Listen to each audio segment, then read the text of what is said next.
India market invest মাইন্ডসেটে আপনাদের স্বাগত। যা চ্যানেল নতুন এসেছেন তাদের বলবো প্লিজ চ্যানেলটাকে সাবস্ক্রাইব করবেন, লাইক করবেন, বেল আইকনটা প্রেস করবেন, তার সাথে অল বাটনটা প্রেস করবেন। নোটিফিকেশনটা কিন্তু সঙ্গে সঙ্গে আপনাদের কাছে গিয়ে পৌঁছাবে। স্যার, কালকে থেকে নতুন একটা উইক শুরু হতে চলেছে। তো এই উইকে কি কি ইভেন্ট হতে চলেছে এবং সেই ইভেন্টের বেসে কিন্তু মার্কেট রিয়্যাক্ট করবে। তো চলুন দেখে নিই যে কোন কোন জিনিসগুলোর ওপর আমরা নজর রাখবো এবং তার পরিপ্রেক্ষিতে কিন্তু মার্কেট কীরকম রিয়্যাক্ট করতে পারে সেই জিনিসগুলো নিয়ে আলোচনা করব। তো ভিডিওটা খুব ইন্টারেস্টিং হতে চলেছে, তো একটু ধৈর্য সহকারে দেখতে হবে, তাহলে ডিটেলসটা কিন্তু আপনারাও জানতে পারবেন। স্যার, নিফটিকে দেখলে দেখা যাবে, দেখুন লাস্ট ট্রেডিং সেশনে অর্থাৎ ফ্রাইডেতে 1.17% একটা ডাউন সাইড মুভমেন্ট দেখিয়েছে। মুভমেন্ট দেখানোর পিছনে কারণ, দেখুন কারণ কিন্তু আমাদের ইন্ডিয়ান মার্কেটে নয়, মানে কোনো রকম কোনো প্রবলেম আমাদের ইন্ডিয়ান মার্কেটে কিন্তু ছিল না। প্রবলেমটা এসছে কোথা থেকে? ইউএস মার্কেট থেকে, যার জন্যে এরকম একটা গিরাবাট দেখা গেছে।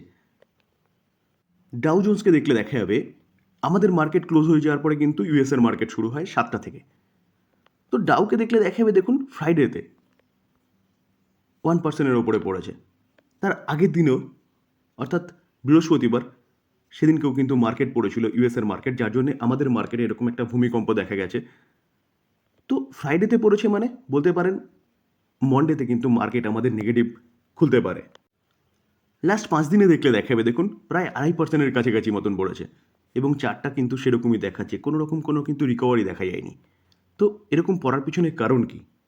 দেখুন স্যার, ন্যাসড্যাক দেখলে দেখা যাবে, দেখুন লাস্ট ট্রেডিং সেশন অর্থাৎ ফ্রাইডেতে 2.5% মতন ওপরে পড়েছে এবং লাস্ট 5 দিনে দেখলে দেখা যাবে 5.5%-এর কাছাকাছি কিন্তু পড়েছে। তাহলে অনেকটা গিরাবট কিন্তু ন্যাসড্যাকের মধ্যে দেখা যাচ্ছে। তো স্যার, ন্যাসড্যাকের মধ্যে গিরাবট এরকম দেখা গেলে কিন্তু আমাদের আইটি সেক্টরের মধ্যে একটা গিরাবটের সংকেত পাওয়া যায়। আমরা লাস্ট ডেতে অর্থাৎ ফ্রাইডেতে দেখেছিলাম যে আমাদের আইটি সেক্টরের কোম্পানিগুলো কিন্তু যথেষ্ট ভালো পড়েছিল। দেখুন স্যার, নিফটি আইটিকে দেখলে দেখা যাবে লাস্ট ট্রেডিং সেশনে অর্থাৎ ফ্রাইডেতে 1%-এর কাছাকাছি পড়েছে।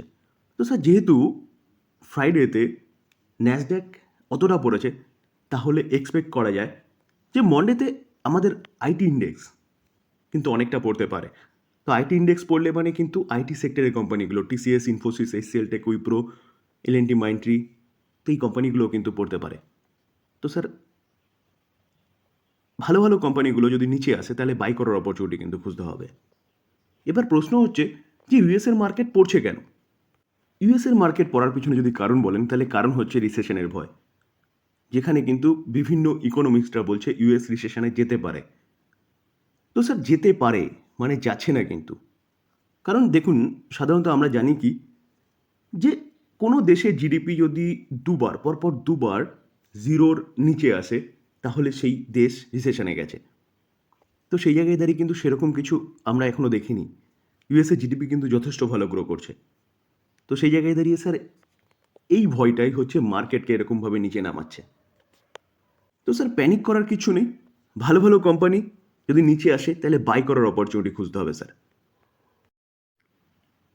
আজকে 8 তারিখ, কালকে 9 তারিখ। তো নতুন একটা উইক শুরু হতে চলেছে। এই উইকের কিন্তু সবচেয়ে বড় ইভেন্ট হচ্ছে এখন ইউএসের ইনফ্লেশন রেটটা, সিপিআই ইনফ্লেশন, যেখানে প্রিভিয়াস ইনফ্লেশন যেটা আমরা 14ই আগস্ট দেখেছিলাম, তো সেটা কিন্তু যা ফোরকাস্ট করা হয়েছিল তার থেকে নিচে এসছে। অর্থাৎ অনেক বছর, প্রায় বলতে পারেন যে 2-2.5 বছর পর কিন্তু এরকম একটা ইনফ্লেশন ডেটাতে ইউএস প্রেজেন্ট করেছে। তো কমছে, যেখানে আমরা জানি কি, আমরা জানি 17 তারিখ এবং 18 তারিখ ইউএসের ফেডের এফওএমসির মিটিং হবে এবং 18 তারিখে হচ্ছে এফওএমসির আউটকাম হবে। তো এফওএমসির আউটকামে কিন্তু আমরা এক্সপেক্ট করছি যে রেট কাট হতে পারে। তো স্যার, রেট কাট কিন্তু এই ইনফ্লেশন অর্থাৎ সিপিআই ইনফ্লেশন ডেটা যেটা, তার উপর কিন্তু অনেকটা ডিপেন্ড করছে।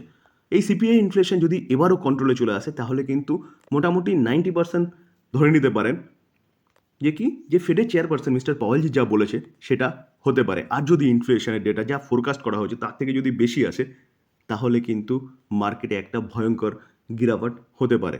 যেটা আমরা এক্সপেক্ট করছি সেটা কিন্তু অনেকটা পিছিয়ে যেতে পারে, কি রেট কাট।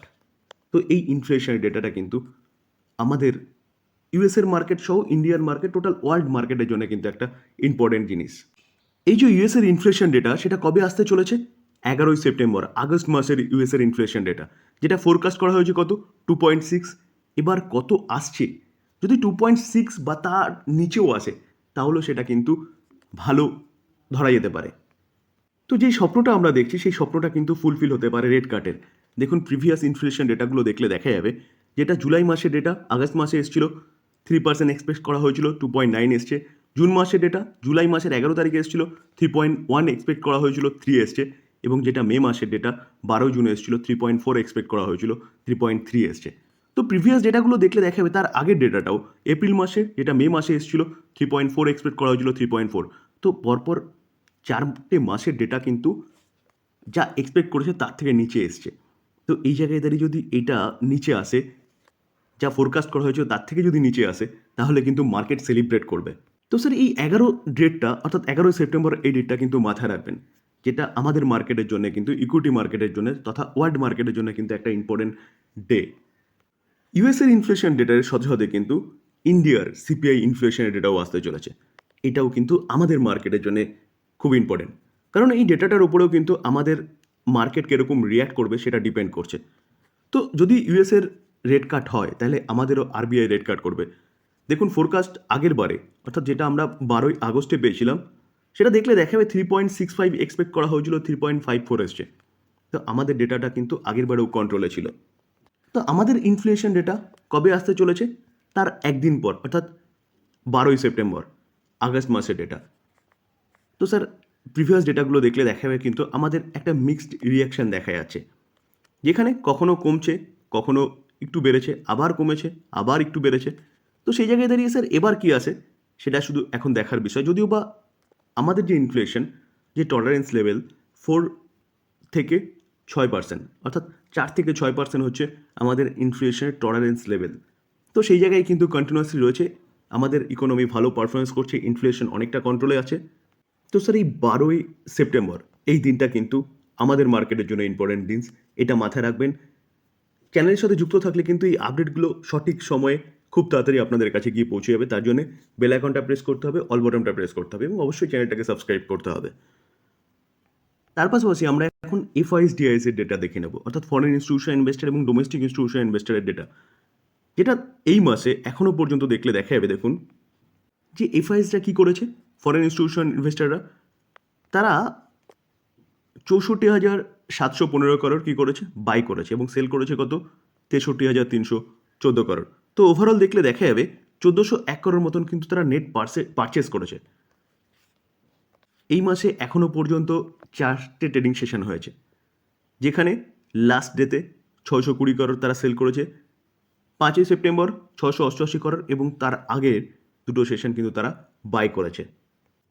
ডোমেস্টিক ইনস্টিটিউশন ইনভেস্টর অর্থাৎ ডিআইএস দেখলে দেখা যাবে, দেখুন তারা কি করেছে, তারা নেট পারচেস করেছে 56,624 করোড় এবং সেল করেছে 51,000। তো ওভারঅল দেখলে দেখা যাবে ডোমেস্টিক ইনস্টিটিউশন ইনভেস্টররা কিন্তু কন্টিনিউয়াসলি বাই করে আছে কত, 5,545 করোড়।